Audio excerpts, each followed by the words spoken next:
Hello everyone and welcome back to Sinar Daily's Top News Podcast, and my name is Ashwin.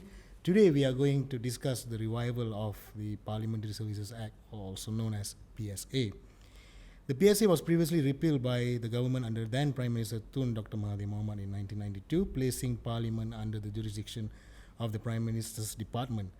However, the current government under Dato Sri Anwar Ibrahim has promised to table a new PSA in this Parliament session to restore the Parliament's independence.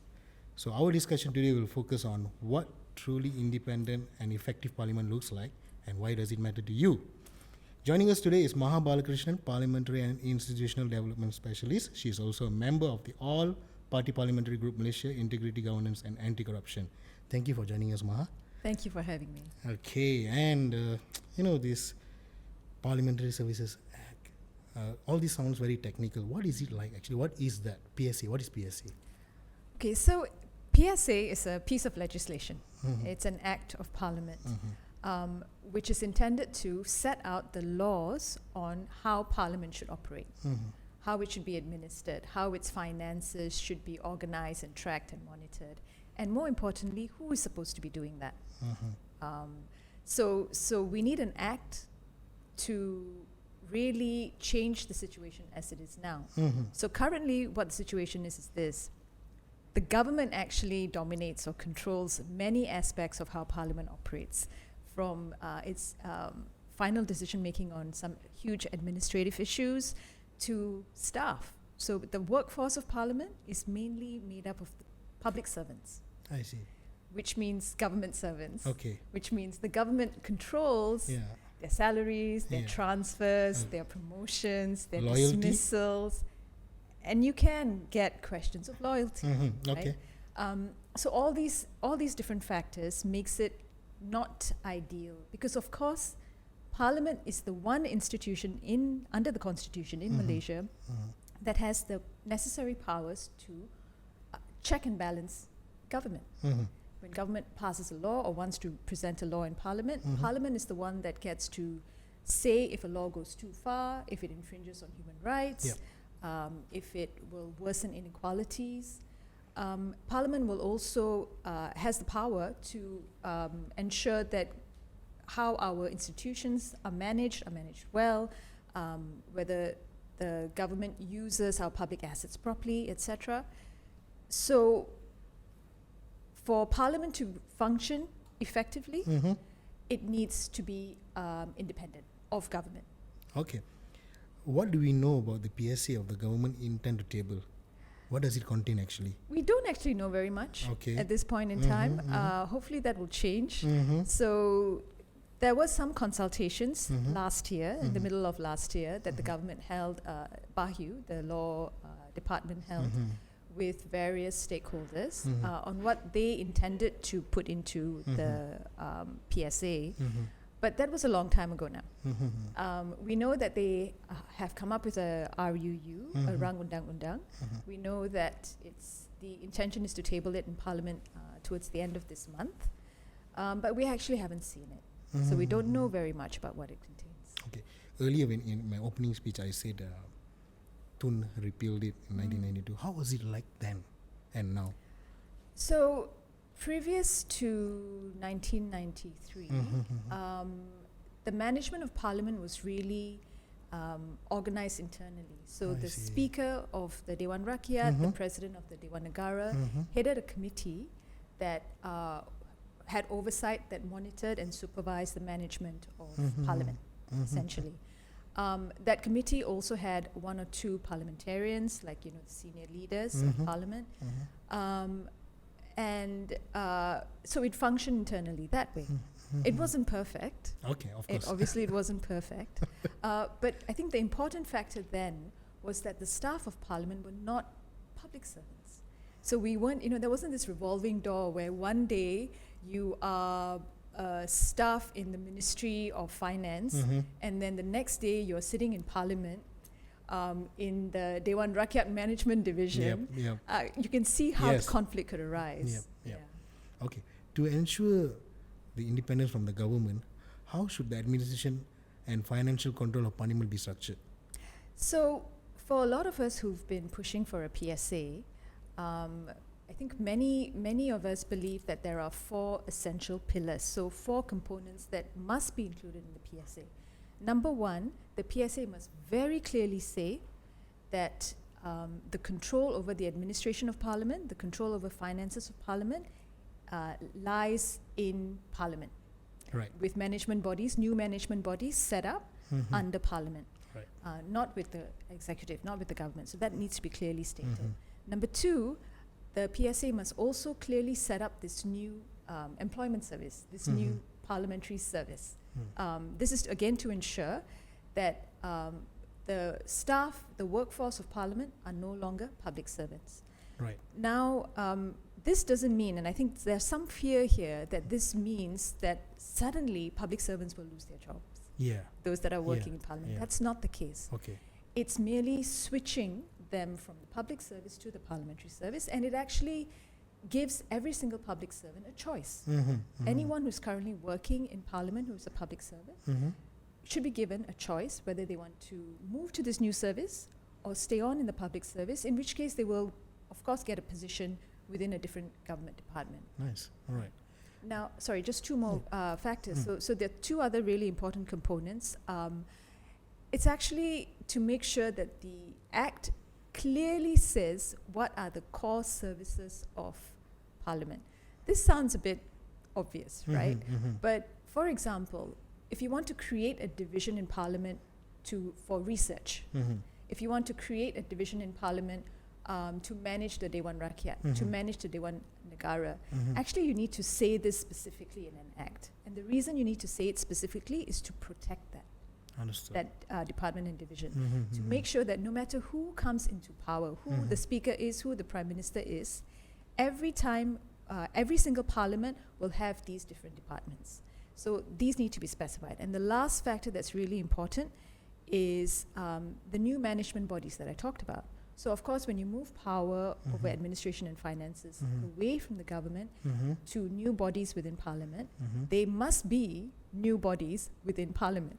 And what that means is the people who are members of these bodies must be parliamentarians, Okay. right? They must be the Speaker. Yes.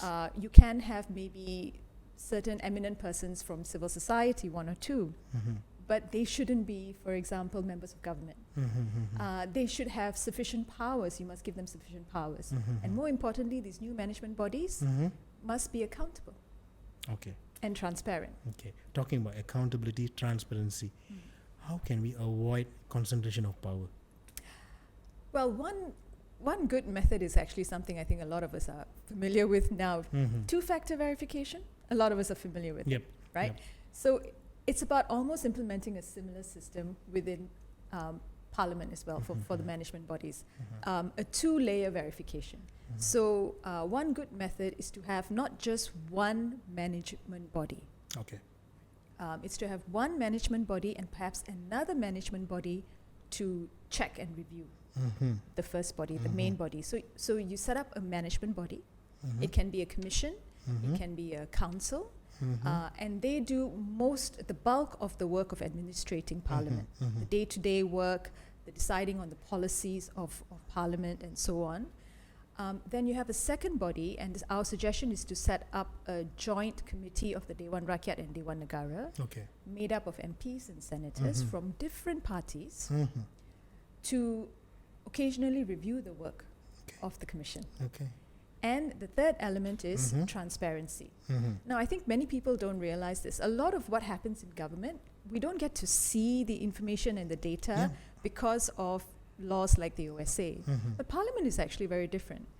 Already, currently, a lot of what Parliament does, a lot of their data and information is automatically made public. I see.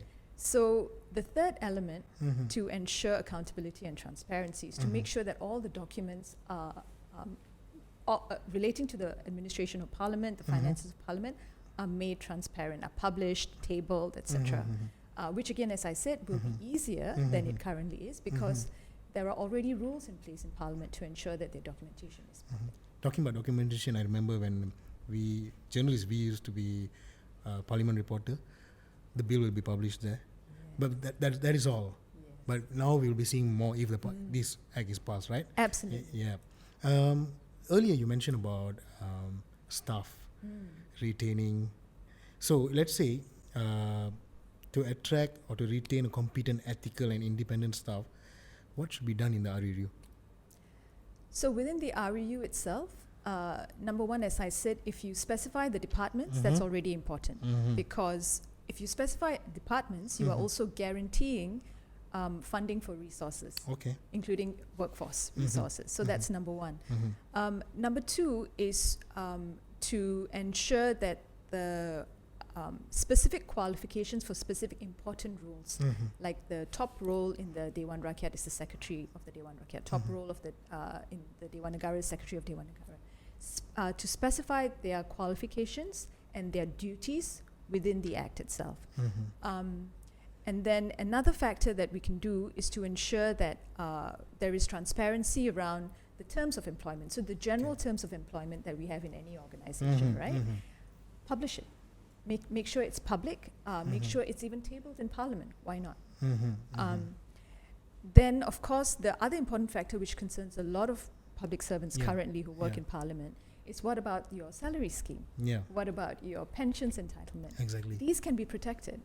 So when we previously had a Parliamentary Services Act before 1993, there were provisions in the Constitution that said the staff of Parliament would be entitled to the same pension scheme and pension entitlements as a public servant. So all we need to do is put those words back in. So it's all there. It's actually not very complicated. Final thing that we can do to help both protect staff and make sure that Parliament works independently is to put in a provision in the RUU that says parliamentary staff are independent. And maybe a code of ethics as well. Now, this isn't just an obligation on a parliamentary staff. I mean, put yourself in the shoes of a parliamentary staff, right? You're actually doing a lot of important work, but you are also working in an environment which is, there's a lot of political issues and pressures, political dynamics are changing all the time. The work you do could actually impact the direction and flow of politics. Because some parliamentary roles are that important. So there can be pressure on you to do things in a certain way, right? If the PSA says you have to act independently, it is not only an obligation on you, it also is a shield. It protects you. Because if someone tries to pressure you, you can say, look, I'm supposed to act independently. So it is also a protection. We see this in some other parliamentary service acts in other countries. In Australia, in New Zealand, they have wording in their PSAs or PSA equivalent that specifically says Parliament is independent of the executive. And in a lot of these countries as well, there are code of ethics, very clear code of ethics for Parliament staff. Do you think, as a staff, Parliament staff, there's going to be some objection? I think the objection, and I think we've heard some already. The objection isn't about the rules requiring independence and code of ethics. That's not really the objection. That's good. Yes, I think the concerns that we've heard before was something that I've already referred to, which is what happens to salary schemes, which we have in the public service. What happens to pension protections, which we have in the public service. So these things, as I said, can be addressed. There is another factor that concerns public servants, parliamentary staff, and it's this. Of course, if you are part of the public service, your career opportunities are more diverse. But again, that is a balance that any current parliamentary staff has to strike, right? Between continuing to work in Parliament, which under a new service, which is a closed service, but if their priority is career progression, then they can always choose to go back to the public service. How about the opposition during RUU? Do you think they're going to oppose this? Actually, all parties back the idea of having a Parliamentary Services Act simply because no one really wants the government to have as much control over Parliament that it currently does. I see. I think where the opposition may actually not so much have objections, but they may demand more. They may demand, for example, that this PSA says that Independent. Parliament, not just independent, but that Parliament can provide constituency development funds Okay. or additional allowances, Okay. etc., for MPs. Okay, nice. Do you think this old version of RUU will work at this era and time? The old version won't work. The new version, with those minimum Mhm. 4 components that I spoke of, is Mhm. what we need. And maybe I Mhm. can give an example, 2 examples. Mhm. Now, I said 4 specific conditions, right? Mhm. A clear handover of power from Mhm. the government to Parliament, a clear setting up of a new parliamentary service, Mhm. that there needs to be departments, the specific departments and services of Parliament must be stated in the Act, and Mhm. finally, the new management body Mhm. must be transparent, independent, and accountable. Now, all these 4 components are the minimum requirements of a PSA. Let's say the PSA that the government wants to put in only says, okay, we will set up these services and departments, but doesn't set up a new parliamentary service. Mhm. Then the existing problems we have, the concerns we have over independence and undue influence will continue. Mhm. Or alternatively, if the government's PSA says, okay, we will set up a new management body, transfer the power from government to this new management body, but that management body isn't answerable to Parliament. What if if the management body is appointed, the members are appointed by the government, Yeah. or if the management body has no obligation to report back to Parliament? What's the difference between Correct. the current system and this proposed new system? Right. Which is why the 4 conditions I spoke of are critical. How to strike balance between parliamentary autonomy and oversight when we talk about direct control over parliament business and the allocation of financial and resources support the parliamentarians? Yeah, so I think this comes back to the question of really transparency, right? So we can actually go and look at models in different countries, in Australia, in the UK, New Zealand, India, many, many countries in Africa and Europe all have a version of independent parliamentary service. Actually, it's the exception in modern parliaments for government to have control. So how then do you ensure transparency? Well, as I said, it is never the solution to move power just to one body. It is important to make sure that the body that currently manages Parliament is also accountable to another body, to another organization. I think many Malaysians may feel a little jaded and say, well, you know, if we just turn over control to Parliament over their own finances, over their own budget, then they'll just pay themselves a lot of money. Actually, that's not going to happen. Because ultimately, even a parliamentary budget has to be tabled in Parliament. Yep. It has to be debated by parliamentarians in view of the public, because the public is following it. So there will be pushback. So in that sense, there will always be control mechanisms in place. I see. Can a PSA solve the problem that MPs and senators complain about, such as lack of resources and staff? What are some of other reforms that are needed for Parliament to perform better? So I think, yes, the short answer to that question is yes, it can, Okay. but not immediately. It's just the first step, and I think we all need to accept that. It's the first step. Right now, there are way too many voices and dominant forces controlling Parliament. So our first step is we should remove the government, because they shouldn't play a role in this conversation. You remove them through the PSA. Then, once you have a PSA, parliamentarians can talk about what is it we actually need, all of us, right? And come to an agreement, come to a consensus. And remember, I was speaking about setting up those specific departments. Actually, a lot of the concerns that MPs currently have over resources, I don't have enough staff, I don't have enough resources. If you set up certain departments in Parliament, like a research department, like a legislative drafting department, a department that can help MPs to draft bills and motions, like a budget office in Parliament, which can advise MPs on the budget every year, how to make arguments, what are the technical considerations, right? If you set up these divisions within Parliament, then a lot of the resource concerns that MPs and senators currently have will also be addressed.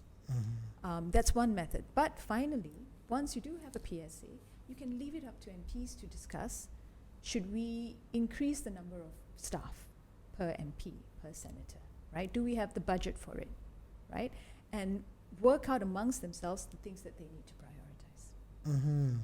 So talking about research and department and budget offices, for instance, don't we have before this? No. We have And a who does the research. job? Well, Ah. we have a library unit within Parliament, Mhm. which actually I think only maybe 15, 20 years ago, I think, I could be wrong, Mhm. they set up a research division. Mhm. But there are not enough research officers, so they definitely need more research officers. Mhm. We do not have a budget office in Parliament to advise parliamentarians on the budget. We do not have a legislative drafting office to advise parliamentary committees, for example. Mhm. These days, parliamentary committees do a lot of good work. Mhm. They review bills Yep. and they suggest amendments. Yep. But there's no independent support to help them with the drafting. They Hmm. have to rely on the Attorney General's chambers. I see. And why was not this addressed all this while? That's a really good question, Ashwin. That's a very, very good question. So I can't speculate. Yeah, of course. I do think it's a question of priorities, and I Mhm. do think perhaps it's a question of funding. And again, we come back to this fact that currently it is the executive, it is the government that signs off on the budget, that signs off on requests. So if they don't consider it relevant or Mhm. important, Mhm. they are not going to prioritize it. Mhm. It's okay if you don't want to answer this. Is it because of the technicality of this whole thing? Some people in the government, it doesn't matter which government, they decided not to focus on this.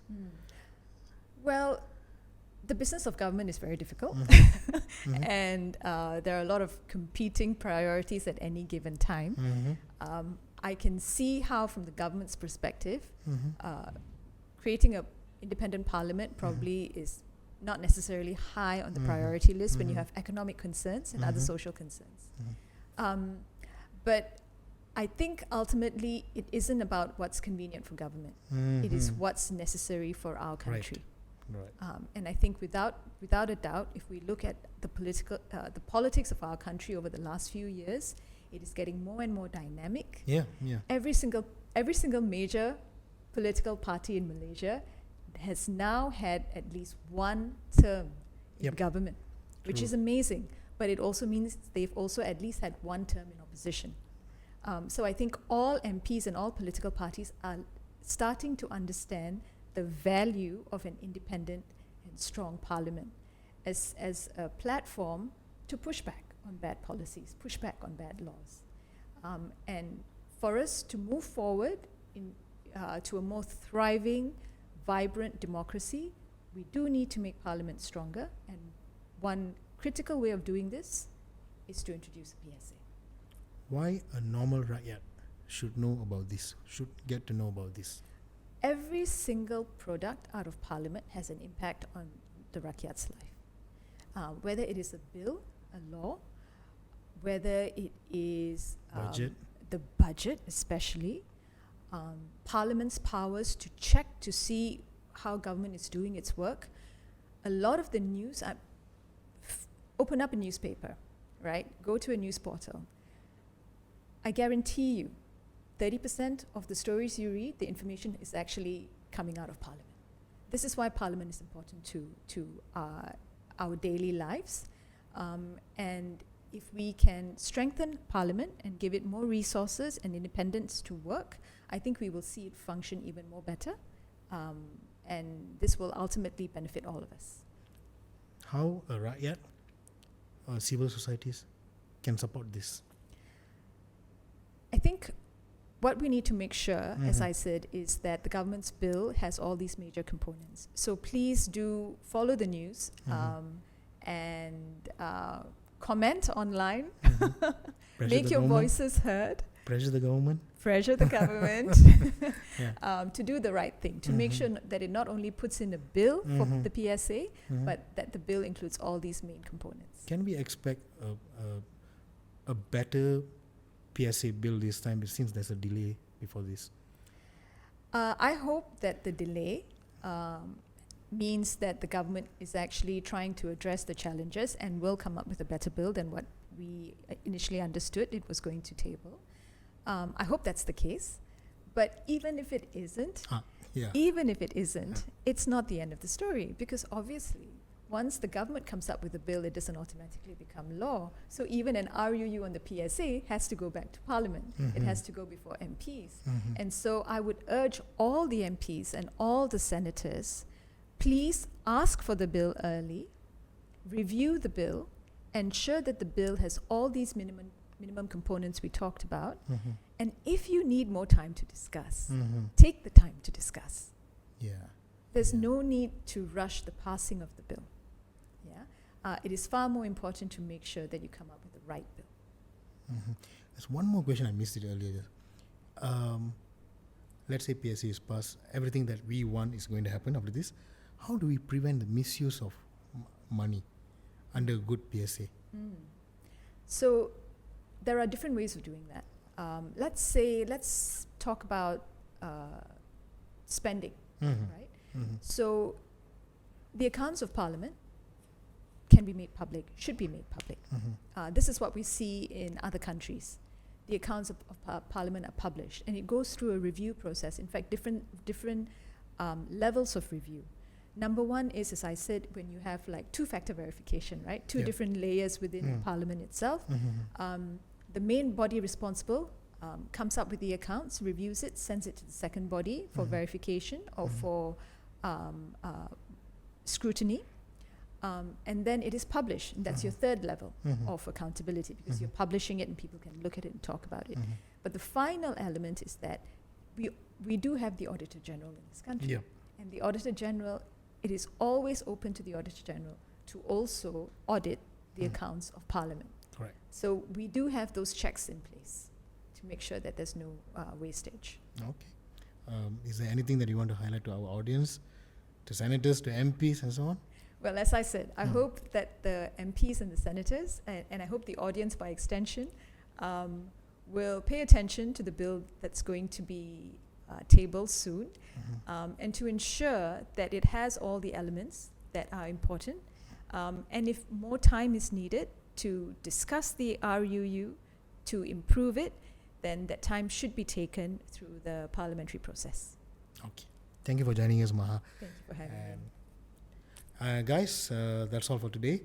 And thank you for watching. Thank you.